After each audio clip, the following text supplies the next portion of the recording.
안녕하세요. 광명역사문화연구소 연구원 송재민입니다. 오늘은 광명의 역사 인물과 문화재에 대해서 알아보는 시간을 갖도록 하겠습니다. 오늘 여러분들한테 들려드릴 이야기는 광명의 역사 인물과 문화유산입니다.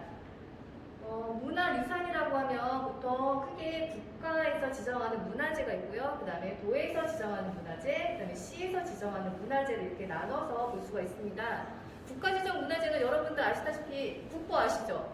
국보, 보물, 사전 같은 것들이 있고요. 도는 그 도 자체에서도 심의를 거쳐서 도에서 가치가 있는 유물 유적지다라는 공간이 있으면은 문화재로 지정을 하게 되어 있습니다.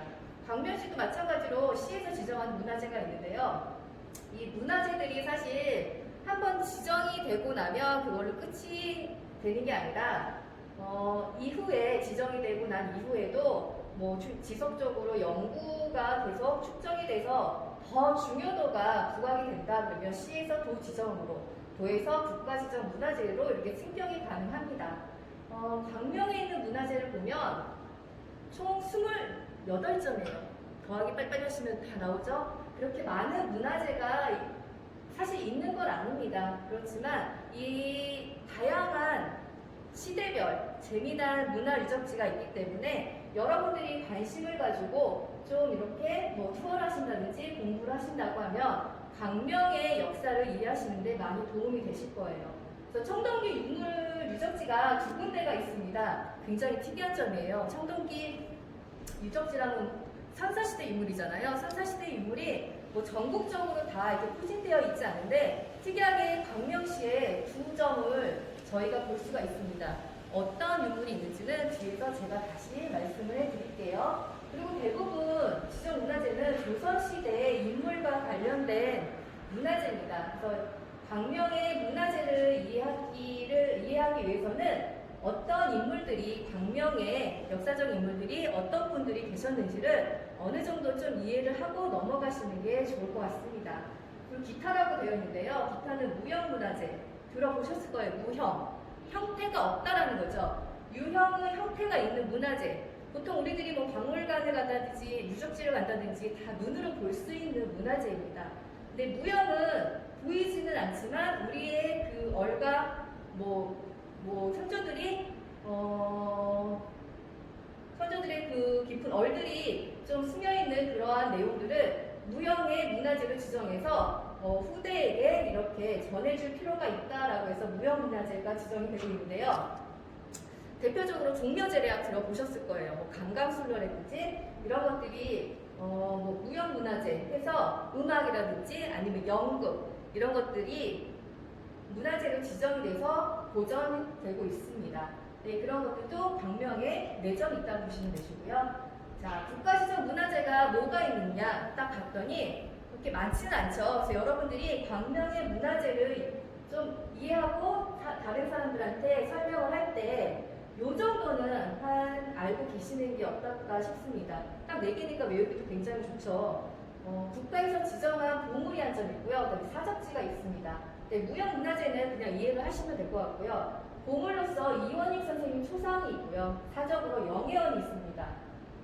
이원익 선생님이 광명에 굉장히 유명한 인물이신 건 다들 아실 거예요. 그래서 광명의 문화재들이 거의 80% 이상이 이원익 선생님과 관련된 문화재가 지금 있습니다. 그 중에서 한 점이 보물로, 국가문화재 보물로 지정이 되어 있고요. 이거 굉장히 좀 우리 시에도 국가 보물이 있다라는 걸 조금 자랑스러워 하시면서 좀 알고 계시면 좋을 것 같습니다. 그리고 도유형 문화재, 경기도에서 지정한 문화재 목록들입니다.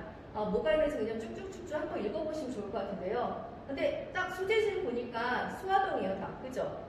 수화동 쭉, 그 다음에 소유자는 문화재단도 있고 개인도 있고 한데 여기 지정문화재 목록을 보시면 다 이원익 선생님 관련된 인물이에요. 그만큼 이원익 선생님이 굉장히 역사적으로 중요한 인물일 뿐만 아니라 지금 현존하고 있는 인물들이 그 역사적 가치가 있기 때문에 도에서 이렇게 문화재로 지정을 하고 있습니다. 자, 이것도 도에서 지정한 기념물 문화재 자료 목록이고요. 그 다음에 광명시에서 지정한 문화재도 지금 이렇게 6개가 현존하고 있습니다. 근데 지정문화가 이렇게 쭉쭉 보시면 사무가 빠졌네 라고 보실 수 있죠. 그러니까 이게 문화재로 지정이 됐다가 해지되는 경우도 있습니다. 그래서 이거는 뭐 해지도 될 수도 있고 문화재는 그리고 추후에 습격도 될 수 있고 문화재를 한 번 지정하면 뭐 영원한 것은 아니다라고 알고 계시면 되실 것 같아요. 자, 여기가 지금 광명시 지도죠. 여러분들이 사시는 공간 어디 있나 쭉쭉 보시면 위에서부터 설산, 하안동, 광명, 옥길, 노홍사동, 소화동, 그다음에 일직동, 과학동 이렇게 있습니다. 우리의 문화재가 어느 지역에 있나 봤더니 철산동에도 있고 소화동에도 있고 일직동에도 있고 과학동에도 있고 노홍사동에도 있고 이 문화재를 시간 날 때 한번 투어를 해보자 하면 마음 먹고 하면 하루에도 가능한 투어예요 사실은. 네, 뭐 그래도 하루 이틀 이렇게 시간 내실 때 또 요즘은 또 밖에 외부에 나가는 게 쉽진 않지만 나중에 이제 뭐 좀 자유롭게 외출이 가능하고 날씨도 좋아지고 하면 우리 지역의 문화재가 어디 있고 한번 직접 내 눈으로 봐야 되겠다 했을 때 이 지도 있으면 굉장히 편리하겠죠. 어느 위치에 뭐가 있는지 한번 확인을 해주시면 좋을 것 같고요. 지성료, 그 다음에 이원희 선생님 관련 유적 유물, 그 다음에 이순신 장군의 묘, 그 다음에 지성묘가 또 아래 있고요. 그 다음에 영정이 설계조 선생님 영정이고요. 그 다음에 영모제 정원영 선생님 묘, 영혜원 이렇게 쭉 둘러서 있다고 지도를 조금 이해해 주시면 좋을 것 같습니다. 자, 제가 처음에 말씀드렸다시피 광명의 문화재를 이해를 하기 위해서는 인물을 좀 알고 계셔야 된다고 말씀드렸어요. 그러면 광명에 좀 역사적으로 좀 이름이 있는 유명하신 인물들이 누가 계시나 봤더니 처음에 이게 조선시대 인물들이 대부분이신데 많은 설계조 선생님이 계세요. 이분은 딱 봐도 굉장히 늠름하고 조금 약간 매섭고 무섭게 보이시죠? 장군님이세요, 장군. 예전에 이제 무신이라고 하는데 개유 정난 때 그때는 세조가 아니었죠. 수양대군의 편에 서서 난을 평정하는데 큰 공을 인정받아서 공신에 올랐던 분입니다. 그러니까 세조가 개유정난 이후에 정권을 잡고 나중에 왕이 될 수 있는 그런 계기가 바로 개유정난인데요. 그때 이제 세조의 편에서 많은 일들을 공적을 쌓았던 분입니다라고 알고 계시면 될 것 같아요. 그 다음에 이제 우리가 알고 있어야 될 인물들이 세 분이세요. 이 세 분은 임진왜란 때 같이 활동을 했던 분입니다. 우리가 대표적으로 알고 있는 오리 이원희 선생님. 너무나 유명하죠, 광명에서는. 광명에 계신 분이라면 모르면 안 되는 너무나도 유명하신 오리 이원희 선생님, 그리고 무의공 이순신. 제가 학교에서 강의를 하다 보면 이순신 얘기하면 예전에는 충무공만 알았는데 그래도 요즘에 들어서는 다들 무의공을 이제 학생들이 알고 있습니다. 그만큼 무의공 이순신이라는 분이 많이 알려지기 시작했다는 거예요. 그래서 무의공 이순신도 장군님이세요. 충무공과 함께 같은 회전에서 여러 가지 공을 세웠던 장군이십니다. 그 다음에 분성군 김웅수라는 분이 계세요. 이분은 선조의 그러니까 말을 관리하던 분이신데, 임진왜란 전쟁 기간 동안에 본인의 직무를 충실하게 수행을 했던 분이에요. 그래서 선조의 눈에 들어서 그 공적이 인정이 돼서 공신에 올랐던 분입니다. 그래서 중인에서 양반으로까지 승격이 되고 양반에서 공신에까지 오르게 되는 굉장히 그때 당시에 봤을 때는 정말 획기적인 그런 분이셨어요. 그래서 이 세 분은 사실 같은 시대에 살았기 때문에 뭐 서로 알고 있을 수밖에 없던 분이죠. 그래서 이원희 선생님과 이순신, 무의공 이순신도 왕래가 있던 분이고요. 이 세 분은 공통적으로 임진왜란을 겪으면서 나라에 큰 공을 세웠던 분이기 때문에 관련된 유물이 어느 정도 그 집안에 내려올 수밖에 없었겠죠. 그래서 그러한 유물들이 지금의 문화재로 지정이 되고 있습니다. 그 다음에 병자호란 때 위내민 강씨, 그 다음에 철종 즉위와 관련이 있는 경산 정원영 선생님, 이렇게 인물들이 총 6분 정도가 계세요. 이 6분에 대해서 이런 분들이 우리 광명에 조금 뛰어난 역사적인 인물이었구나라는 거를 알고 계시면서 문화재를 접근하시면 좀 더 쉬울 수 있을 겁니다. 자, 제가 처음에 아까 말씀드렸던 우리 지역에 보물 있다고 말씀드렸죠. 바로 처음에 있는 이원희 선생님 영정, 호성 공신도상 이원희 영정이라는 이름의 보물입니다. 이름 굉장히 길죠. 호성 공신도상. 이름도 되게 어려워요, 사실. 이 영정이 어떤 영정이냐면 임진왜란이 끝나고 나서 이제 공신들을 추리는데 이원희 선생님도 그 공을 인정받아서 공신에 오르게 됩니다. 그러면 나라에서 공신이니까 공신 교서를 내리면서 그림까지 기념으로 이렇게 그려주는 거예요. 근데 이 그림 같은 경우는 그때 당시에 관청인 도화서에서 그렸겠죠. 그 당시에 굉장히 잘 그리던 사람들이 모여있던 곳, 집단에서 그린 그림이기 때문에 굉장히 잘 그려진 그림일 거예요. 그래서 이원희 선생님과 거의 지금 사진이라고 보시면 될 것 같아요. 저렇게 진짜 생기셨을 거예요. 그 옆에 거는 호성공신 도상 이원희 영정과 비교를 해서 지금 현재까지 많이 비교 연구되고 있는 대상이 유물입니다. 이거는 경기도에서 지정한 문화재인데요. 평양 생사당 기작 이원희 영정이라고 되어 있습니다. 평양의 생사당, 사당은 혹시 여러분들 아실까요? 사당에서 뭘 하고 있는지 아실까요? 사당에서 제사를 많이 지내죠. 그러면 사당은 보통 돌아가신 분을 기리기 위한 공간인데 이상하다? 이원희 선생님 돌아가시고 나서 세운 사당에 있던 영정인가? 라고 생각할 수가 있어요. 근데 그게 아니라 생사당이죠. 살아계신 분의 사당이라고 해서 생사당이라고 합니다. 근데 평양에서 이원희 선생님이 임진왜란 때 굉장히 많은 공을 세우셨어요.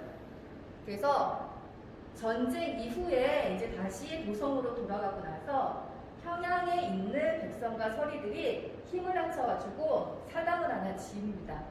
이원희 선생님이 앞으로도 좀 더 좋게 대기를 기원을 하기 위해서 사당을 세워서 거기에 이원희 선생님 저 영정을 그려가지고 모십니다. 이제 이게 기원을 해야 되니까.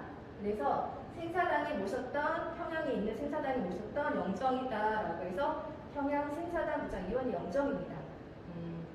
저 영정 뒤에 보면 이런 기록이 남아 있어요. 저 기록이 뭐냐면 이원희 선생님이 이 영정에 대한 내용을 자세하게 기록을 해 놓으셨습니다. 왜 이 영정이 만들어졌고 이 영정을 내가 왜 갖추고 있는지. 그러니까 생사당을 처음에 만들었을 때는 굉장히 좋은 의도였겠죠. 근데 이게 시간이 지나면 어쨌든 공간을 운영을 하려면 돈이 들겠죠. 그 백성들한테 피해가 될 수 있는 공간이다라고 해서 그 영정을 철거를 합니다. 철거를 하고 저 영정만 다시 도성으로 자기 집으로 가져오게 되죠. 그래서 이게 종가에서 이 두 점을 같이 보관을 하게 되면서 하나는 보물이 되고 하나는 도지적 문화재가 돼서 지금도 활발하게 연구가 되고 있는 자료들입니다. 그래서 여러분들이 다른 유물들에 비해서 이 두 가지는 그래도 꼭 좀 기억을 했으면 좋겠다라는 유물이라서 제가 조금 더 자세하게 설명을 해드렸어요. 그 다음에 이원희 선생님 영정이 그거 말고도 몇 개가 조금 더 현존하고 있습니다. 그래서 이런 영정들도 있구나라고 알고 계시면 좋을 것 같아요. 그리고 이거는 종택이라고 해서 이원희 선생님 후손들이 살았던 종갓집. 그 다음에 옆에는 관광당이라고 해서 이원희 선생님이 말년에 소화동에 내려와서 기거하셨던 집입니다. 저거는 당시 인조 임금이 하사했던 집이고요. 그래서 이 관광당에서 한 4년 정도 기거하시다가 저기서 돌아가시고 바로 그 근근에 있는 그 선산에 묻히게 되시죠. 여기는 오리영우라고 해서 이원희 선생님 사당이에요. 이원희 선생님만 기릴 수 있는 사당이 지금 현존해 있고요. 여기 후손들이 관리를 하고 있습니다. 그 다음에 여기가 이원희 선생님 묘소 및 신도비. 신도비 같은 경우는 내가 돈이 있어서 세울 수 있는 비석이 아니에요. 나라에서 인정한 사람, 정입품 이상 중에서도 나라에 큰 공이 있는 사람에게만 신도비를 세우는 게 허락이 됐습니다. 그래서 신도비를 보면 이원희 선생님의 출생서부터 돌아오실 때까지의 업적이 아주 빼곡하게 다 적혀 있어요. 그래서 뭐 찬시, 찬양하는 시까지 해가지고 이원희 선생님에 대해서 빠르게 공부하고 싶다라고 하면 신도비 내용 한 번만 쭉 훑어보셔도 아, 이원희 선생님이 어떤 사람이었구나라는 것을 대충 짐작하실 수 있습니다. 그리고 옆에는 이원희 선생님이 직접 쓰셨던 유서. 그래서 유서에는 그 성격이 좀 나타나세요. 굉장히 꼼꼼하십니다. 꼼꼼하시고 철저하시고 그래서 내가 죽으면 어떻게 해달라는 게 하나 이렇게 해가지고서는 요청한 후손들한테 요청해 놓은 글입니다. 그리고 여러 가지 이원희 선생님이 남기신 글들이 있고요. 이거는 뭐 후손들에게 당부하는 글들서부터 해서 그다음에 여러 가지 식구. 이원희 선생님 부인이 영일정씨 부인이세요. 정몽주 선생님의 후손인데 그렇다 보니까 정몽주 선생님의 뭐 쓰신 글이라든지 시라든지 이런 거에 좀 관심을 많이 가지셨기 때문에 평상시에 이렇게 즐겨 쓰셨다고 합니다. 그래서 이거는 그러니까 포문집에 있던 그 시들을 베껴 쓰신 거예요. 쓰시면서 음미를 하셨겠죠. 이런 게 현존에 있습니다. 그리고 여러 가지 이원희 선생과 관련된 책, 그 다음에 후손들이 남기신 글들 이런 것들이 지금 충현박물관에 가시면은 관람이 가능하세요. 충현박물관 많이 들어보셨을 거예요. 이원희 선생님 후손들이 운영하시는 공간이기 때문에 이원희 선생님의 유물뿐만 아니라 그 현존하는 그 가문에 내려오는 여러 가지 문서, 그 다음에 민속품들이 같이 전시되어 있기 때문에 먼저 시간이 되시면 한번 둘러보시는 것도 좋을 것 같습니다. 자, 다음은 영예원이에요. 여기도 사적지죠. 국가지정문화재. 영예원은 병자호란과 관련된 인물입니다. 바로 민해빈 강씨인데요. 민해빈 강씨 같은 경우는 소현세자 비입니다. 그래서 이 당시 병자호란에서 인조가 남한산성에서 항거를 하다가 결국에는 손을 들고 나가서 무릎을 꿇고 3번 크게 머리를 쪼았다는 그 기록을 어디서는 다 들어보셨을 거예요. 그러고 나서 이제 세자하고 그다음에 세자의 동생이 국민대군까지 청나라의 볼모로 끌려가게 됩니다. 그래서 끌려갔다가 추후에 이제 다시 풀려나서 귀국을 하게 되는데 귀국을 하자마자 얼마 안 돼서 소현세자가 갑자기 죽게 되는데 이게 뭐 정사에는 뭐 확실하게 나와 있지는 않지만 그다음에 뭐 야사에는 뭐 독살될 것이다 이런 여러 가지 추측이 있습니다. 네, 뭐 이러한 사건을 통해서 어쨌든 소현세자가 죽게 되고요. 그리고 나서 민해빈 강씨는 또 영모로 몰려가지고 쫓겨나서 사약을 받게 됩니다. 폐위가 되죠. 그러다 보니 이 돌아가시고 난 후에 어떻게 왕가의 묘지에 안장이 될 수가 없습니다. 그래서 할 수 없이 여기 영예원이 민해빈 강씨의 친정의 묘소예요. 그래서 이 인근에 이렇게 묻히게 되시는데 그래도 다행히도 나중에 숙종 때에 죄가 없음이 밝혀지셔서 다시 보기가 되고 영예원이라고 이름을 지어지게 됩니다. 이 공간도 한번 가보시면 좋을 것 같고요. 그다음에 정원현 선생님의 묘소, 그다음에 설계조 선생님의, 그다음에 영정이 모셔져 있는 병모제, 그리고 여기가 바로 무이공 이순신 선생님의 묘소입니다. 그다음에 여기는 김욱수 선생님에 관련된 옛날 뭐 고문서라든지 저 영정 그림이라든지 이렇게 모셔져 있는 공간이고요. 다음은 제가 청동기 시대 유물이 2점 있다고 말씀드렸죠. 이게 뭐냐면 지성묘라는 건데 여러분들 고인돌 많이 들어보시죠? 요즘은 고인돌이라고 많이 하는데 이 지성묘궁이 2군데가 있어요. 하나는 가학동에 있고 하나는 철산동에 있습니다. 가학동 여기 약간 야산이에요. 야산으로 올라가시게 되면 이 지성묘군이라고 하죠. 하나만 있는 게 아니라 그게 여러 가지가 있는 게 보이시죠? 이게 전체가 지금 문화재는 아니고요. 그 중에 가장 현존하는 것 중에 가장 잘 보존이 잘 돼 있는 거, 저 큰 거 하나 보이실 거예요, 왼쪽에. 그거 하나가 이제 도지적 문화재로 되어 있는데, 이 일대를 이렇게 좀 잘 조성을 해서 여러분들이 가시면은 이 지성묘들을 한눈에 보실 수 있게끔 잘 정돈이 되어 있습니다. 그래서 뭐 운동 요즘에 열심히 하시는 분들 많잖아요.